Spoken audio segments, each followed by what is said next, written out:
Cobaan yang menimpa Sabar seolah tak ada habisnya. Sosok Ratu Iblis bernama Malika sengaja merekayasa peristiwa agar Sabar bertekuk lutut di hadapannya. Ternyata Syekh Abdurrahman adalah korban dari iblis bengis itu. Sabar menjadi incaran iblis setelah membunuh salah satu keturunan Malika yang mendekam di buku sihir Syekh Salam. Setelah terbebas dari penjara, kini Sabar harus menghadapi kenyataan pahit di mana Safa jatuh sakit hingga dirawat di gawat darurat. Di waktu yang sama, bisnis Hasan terancam bangkrut setelah dilaporkan ke Badan Pengurusan Pajak dan menjual 75% asetnya pada investor Haji Abbas. Setelah bertahan sekian lama di Marsya Alam, Sabar akhirnya putus asa dan memilih pulang untuk merawat keluarga tercinta. Mampukah Sabar menghadapi setiap cobaan yang datang menghadang? Berikut ceritanya. Di Marsya Alam, Safa mengkhawatirkan kondisi suaminya Adel yang diketahui masuk rumah sakit jiwa. Meski ia tak mendapat bantuan dari Sabar, Safa mendesak ibu mertua untuk menjenguk Adel di Kairo. Ibu berkata jika ia belum bisa memaafkan Adel setelah apa yang dia lakukan di masa lalu. Safa yakin jika suaminya tidak sadar saat melakukan hal yang menyakiti ibunya itu. Menurut Sabar, Adel kerasukan setan dan ia bisa menyelamatkannya dari segala kutukan. Ibu masih menolak saran dari menantunya itu untuk menerima bantuan dari Sabar. Ia bahkan berkata akan mengambilkan Safa ke orang tuanya jika masih membicarakan kasus Adel. Safa bersumpah tidak akan tinggal diam saat mengetahui suaminya menderita. عن إذنك تفضلي. Pagi harinya Hasan dan Manal masih berada di rumah sakit untuk menemani ibunya yang jatuh pingsan. Tak berselang lama, Sabar baru tiba dan langsung menanyakan bagaimana kondisi Safa. Hasan marah besar pada adiknya itu karena tidak mempedulikan kondisi keluarga di El Fayun. Ia bahkan menyalahkan Sabar atas kemalangan yang menimpa keluarganya, sementara Sabar pergi ke Marsya Alam agar lebih dekat dengan Rahab. Sabar sangat emosi mendengar tuduhan dari kakaknya itu. Perkataan Hasan membuat mereka berdua bertengkar hebat di lorong rumah sakit yang sunyi. Emat sampai terbangun dari tidurnya dan langsung melerai dua sepupu iparnya itu. Sabar pun masuk ke ruang rawat ibunya yang masih tampak lemah tak bertenaga. Dokter memberikan waktu sedikit untuk Sabar agar sang ibu bisa fokus pada pengobatan dan full istirahat. Dengan penuh kelembutan, Sabar mengusap kening Safa sembari membacakan doa minta kesembuhan pada Allah. Doa itu diulang beberapa kali hingga Safa mulai bereaksi. Wanita itu menunjukkan gelagat yang mencurigakan seperti orang kerasukan setan. Bahkan Sabar melihat simbol Ratu Iblis muncul di tengkuk leher ibunya. Menyadari hal itu, Sabar pun langsung membaca ayat ruqyah yang membuat Safa semakin menggila. Wanita itu mengerang kepanasan dengan tubuh yang terus memberontak hebat. Mendengar ada keributan di kamar pasiennya, sang dokter langsung mengusir Sabar dan menyuntikkan obat penenang untuk Safa.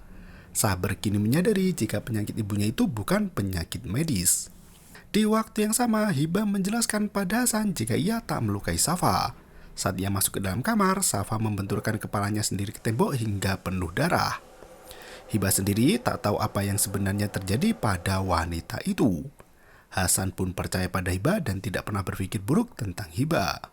Tak berselang lama, Sabar keluar dari ruangan ibunya dan langsung memarahi Hibah. Ia berteriak kencang mempertanyakan sikap Hibah yang tega menyakiti Safa. Sontak, hal itu menimbulkan fitnahan yang jauh lebih besar kepada Hibah. Aisyah tersenyum puas karena siasatnya hampir berhasil mempengaruhi seluruh keluarga. Mereka langsung mengusir Hibah dari rumah Safa, bahkan meragukan Hibah yang tiba-tiba datang dan mengaku sebagai adik seibu Sabar.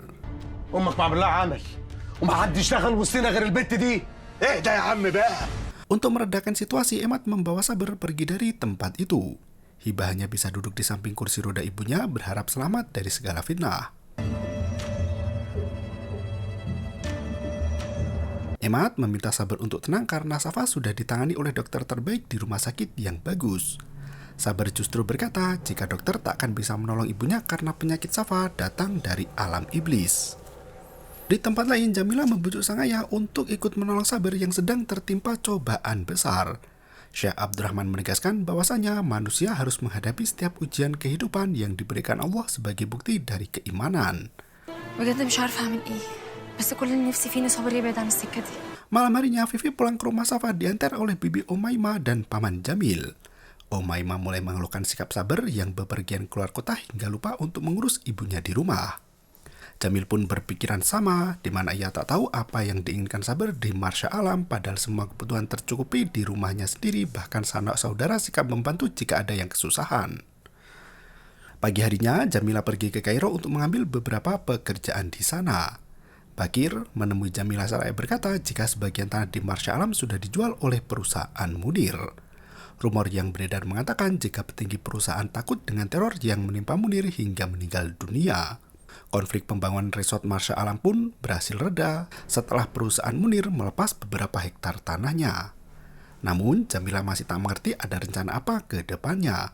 Mereka bahkan tak tahu siapa yang mengambil alih perusahaan Munir. Sabar menemui dokter yang baru selesai memeriksa kondisi Safa. Dokter berkata jika kondisi Safa kini mulai membaik dan sudah bisa membuka mata. Sabar tak sabar untuk menemui ibunya lagi dan meminta izin untuk masuk ke dalam ruangan. Dokter memperingatkan agar Sabar tidak membuat kegaduhan seperti beberapa hari yang lalu. Sabar sudah membawa sebotol air yang didoakan semalam untuk meruqyah ibunya. Di sana, seorang suster masih memonitor kondisi detak jantung dan tensi Safa setelah tersadar dari pingsan yang cukup panjang. Sabar mencium kening Safa dan menyapa sang ibu. Safa terlihat sangat bahagia ketika berjumpa dengan putra kesayangannya itu, naasnya.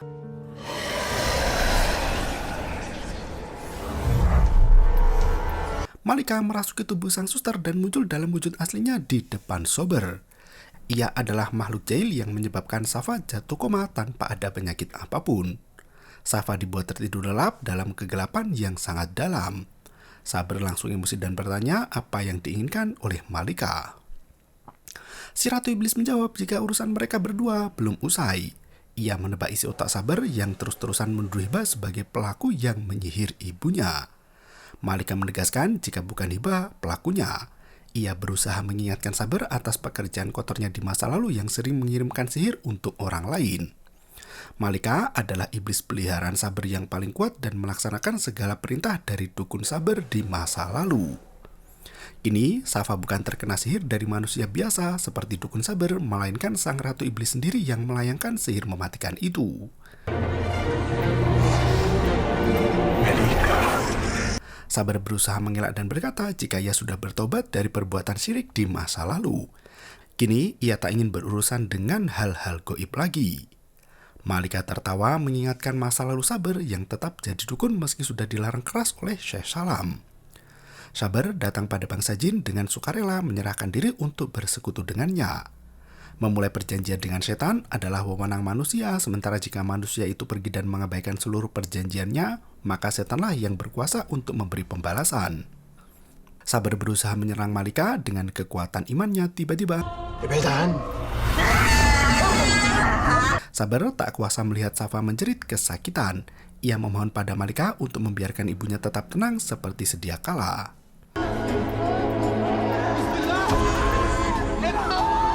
Malika hanya tersenyum lirih melihat Sabar kelimpungan. Ia keluar dari tubuh suster itu hingga sang suster tak sadarkan diri. Dokter marah besar mengetahui pasiennya kejang-kejang. Ia langsung melarang Sabar masuk ke ruangan Safa lagi. Hiba menangis di hadapan ibunya setelah segala tuduhan mengarah padanya. Vivi sendiri sampai ragu pada Hiba yang tiba-tiba muncul dan mengaku sebagai anaknya. Ia berpikir untuk melakukan tes DNA pada Hiba seperti apa yang disarankan Aisyah.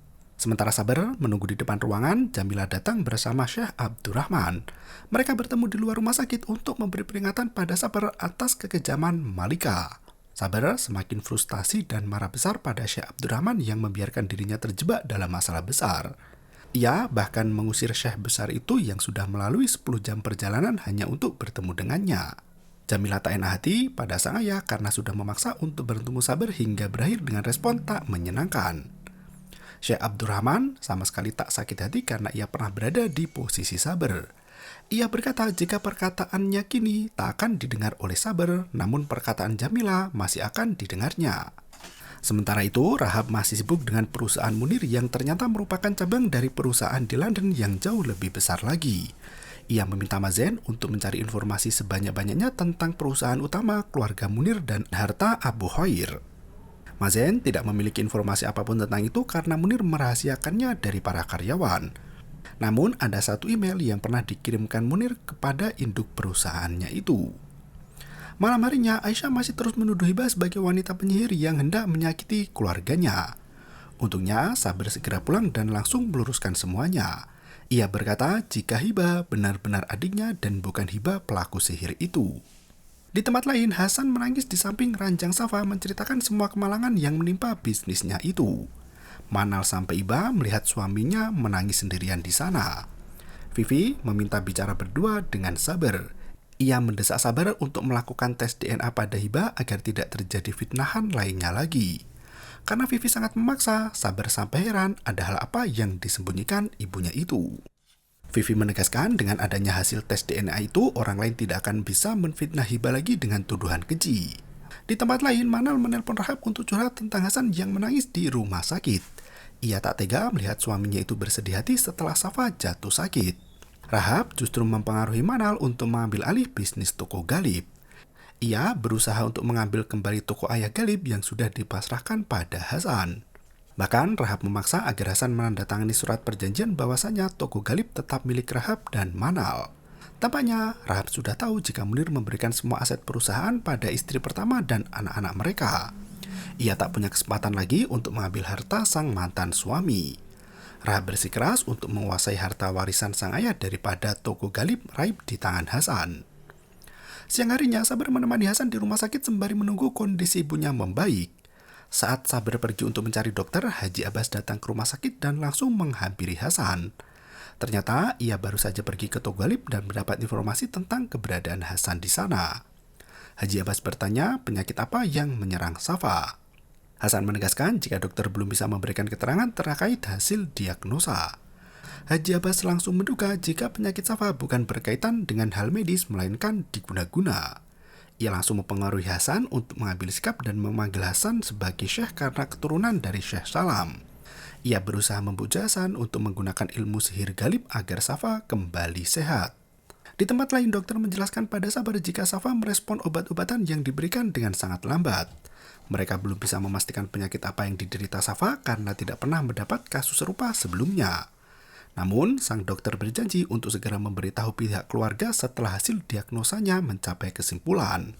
Secara mengejutkan, Rahab muncul di rumah sakit untuk menjenguk Safa dan langsung menemui Sabar. Tak berselang lama, Jamila ikut muncul dan terjadi persaingan di antara mereka berdua untuk mengambil hati Syekh Sabar. Kemunculan Jamila membuat Rahab kesal dan melenggang pergi begitu saja setelah menyindir dengan perkataan brutalnya. Jamila langsung membujuk Sabar untuk menemui Syekh Abdurrahman. Di tempat lain, Hasan kembali toko Galib untuk mencari harta karun terpendam milik ayah mertua. Abdur Razak membawa Hasan ke gudang lama di mana buku sihir Haji Galib tersimpan rapi di sana. Hasan meminta Abdur Razak untuk mengumpulkan semua buku sihir itu dan diserahkannya sesegera mungkin.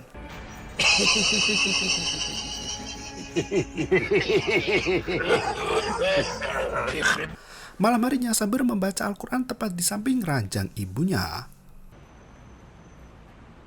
Suhaila dan Aisyah masuk ke dalam ruangan untuk mempertanyakan status Hibah yang masih tinggal di rumah Safa dengan tenang.